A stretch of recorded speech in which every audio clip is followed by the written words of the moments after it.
Le problème de la France, c'est, vous pourriez poser la question, la France ne marche pas, donc on n'aime pas la France, parce que vous n'allez pas me dire que la France marche. Hein. Ça serait une surprise, ça serait drôle, parce que vous serez la première à trouver ça. Donc, moi, je crois que l'approche que vient de dire M. Giscard d'Estaing est tout à fait juste, de dire, voilà, l'Europe ne fonctionne pas.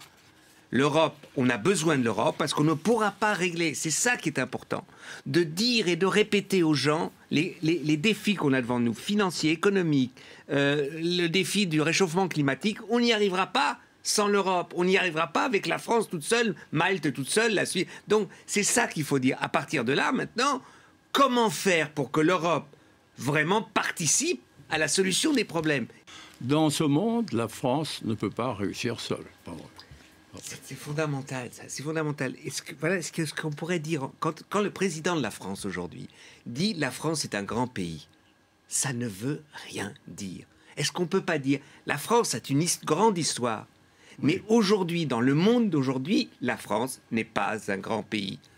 Quand on a dit ça, on voit pourquoi on a besoin de l'Europe.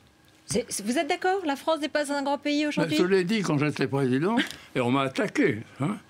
Parce qu'on a passé, quand j'étais président, on a passé le chiffre de 1 Français sur 100 habitants de la planète. Alors, il y avait 6 milliards et 60 millions de Français. J'ai dit, mais je vous préviens, vous n'êtes plus qu'un sur 100. Donc n'imaginez pas qu'étant 1 sur 100, vous allez pouvoir faire n'importe quoi, diriger les choses. C'est vrai, il faut s'organiser. On a dit, vous abaissez la France.